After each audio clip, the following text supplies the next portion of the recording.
Genève sous l'ombre des chemises grises. 1932-1938. Aujourd'hui, nous plongeons dans l'entre-deux-guerres pour comprendre comment les réseaux philo-fascistes ont tenté d'influencer l'espace public genevois, entre ancrage local et connexion transnationale. Au cœur de ce dispositif, l'Union nationale et son leader charismatique, Georges Oltramar. Le choc de 1932, la militarisation de la rue. Tout bascule le 9 novembre 1932. Genève devient théâtre d'affrontements violents.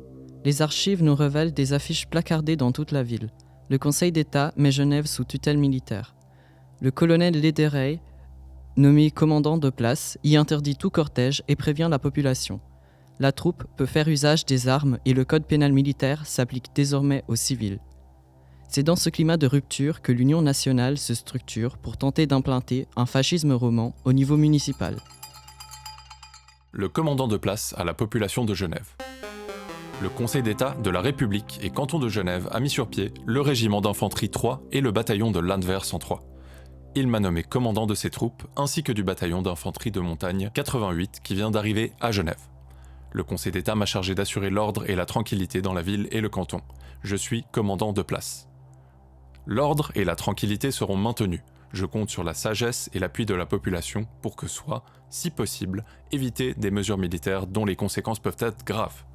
J'invite spécialement la population à se conformer strictement à l'arrêté du Conseil fédéral interdisant tout cortège et tout rassemblement, et à se conformer immédiatement à tout ordre ou avis de la troupe.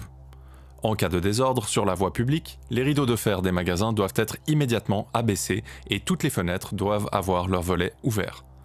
Je rappelle que la troupe peut faire usage des armes, notamment lorsqu'elle est l'objet de voies de fait, lorsque la liberté de ses mouvements est entravée, lorsqu'elle rencontre de la résistance dans l'exécution de ses ordres, lorsque les personnes ou les biens confiés à la protection ou à la garde des troupes sont menacés de voies de fait, ainsi qu'en cas d'évasion d'un homme arrêté ou d'un prisonnier. D'après les prescriptions en vigueur, l'emploi de l'arme n'est pas nécessairement précédé d'une sommation.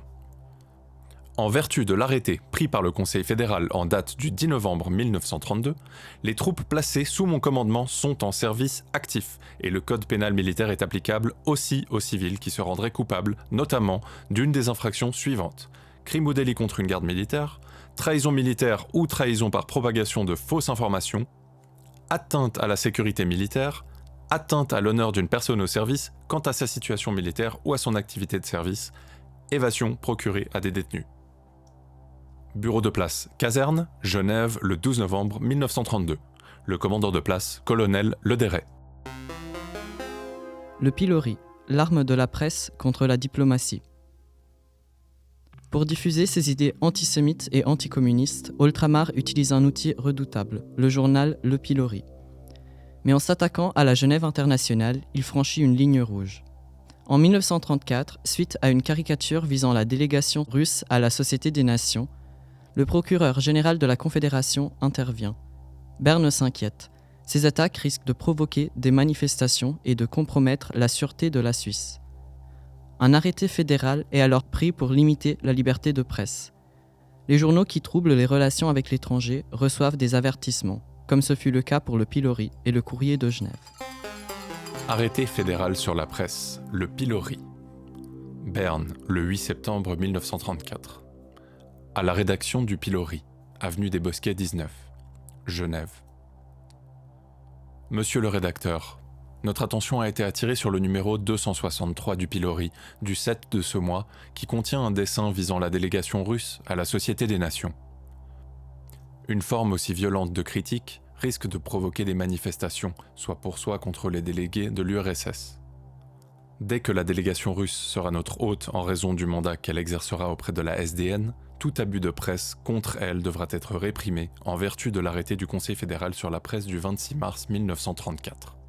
D'autre part, l'article 102, chiffres 8 et 9 de la Constitution fédérale, impose au Conseil fédéral l'obligation de veiller à la sûreté intérieure et extérieure de la Confédération suisse. En cas de nouvelles attaques contre les représentants de l'URSS à la SDN, le Conseil fédéral se verra donc obligé de prendre les mesures qui lui paraîtront indiquées.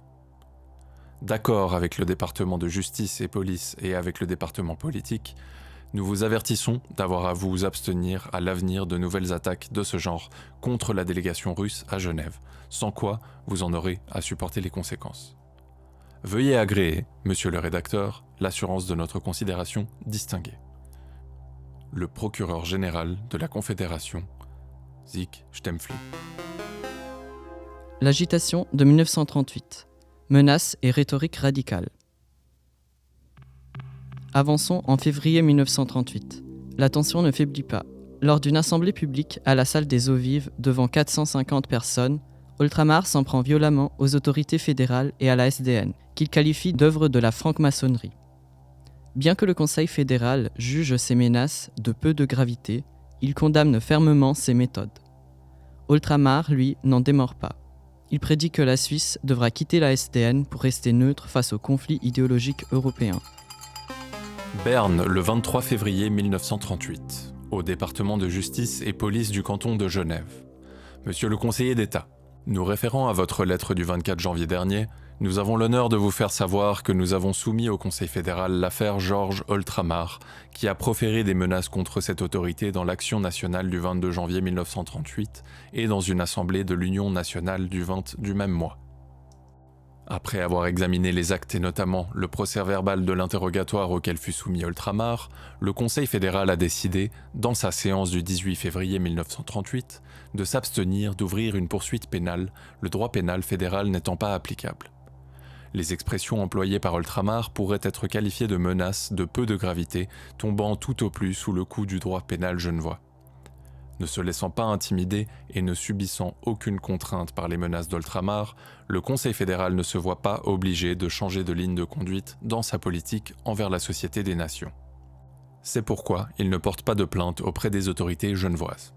Il s'est réservé de prendre les mesures qui paraîtraient opportunes si, à l'avenir, le prénommé proférait des menaces plus graves ou cherchait, lui ou ses partisans, à les réaliser. Avec le Conseil d'État du canton de Genève, le Conseil fédéral condamne les méthodes qu'emploie Oltramar dans sa lutte politique. Considérant cette affaire comme liquidée, nous vous prions d'agréer, monsieur le conseiller d'État, l'assurance de notre considération très distinguée. Le procureur général de la Confédération. Paramilitarisme et démonstration de force. L'influence de ces réseaux se lit aussi dans l'entraînement des corps. En septembre 1938, des rapports de police signalent de curieux exercices nocturnes dans la région de Satigny. Une quarantaine de jeunes de l'Union nationale, âgés de 15 à 18 ans, y simulent des manœuvres militaires de défense nationale. Si les organisateurs parlent de préparation patriotique, la presse de gauche y voit des bandes militarisées constituant un danger pour l'indépendance. Cette présence physique culmine lors de grandes manifestations, comme celle du 1er mai 1938. République et canton de Genève, département de justice et police. Gendarmerie, brigade de Satigny. Le lundi 19 du mois de septembre 1938 à 20h, je, sous-signé Oscar Pernet, certifie avoir par ordre de monsieur le chef procédé à une enquête concernant les exercices nocturnes effectués dans la soirée du jeudi 15 septembre courant dans la région de Satigny par les membres de l'Union nationale. Le jeudi 15 courant vers 19h, arrivaient dans 4 automobiles au restaurant du Stand à Satigny où ils avaient commandé un dîner 12 membres de l'UN. Le repas terminé, ils se rendirent à Satigny, gare. Du train venant de Genève, à 21h20, descendirent une quarantaine de jeunes gens venant de la ville porteurs d'un billet collectif Genève-Satigny et retour. Ces jeunes gens formèrent 2 groupes. Chacun se munit d'un brassard, couleur rouge et jaune pour un groupe, l'autre couleur bleu et blanc.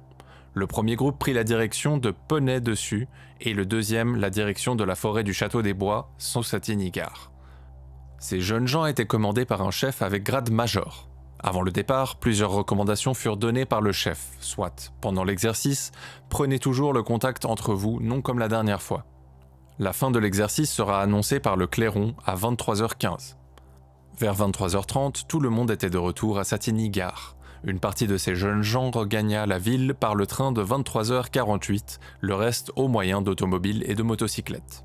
De l'enquête faite et renseignements pris auprès des personnes qui avaient rencontré les 2 groupes, personne n'a vu si ces jeunes gens étaient porteurs de leur uniforme de parti politique.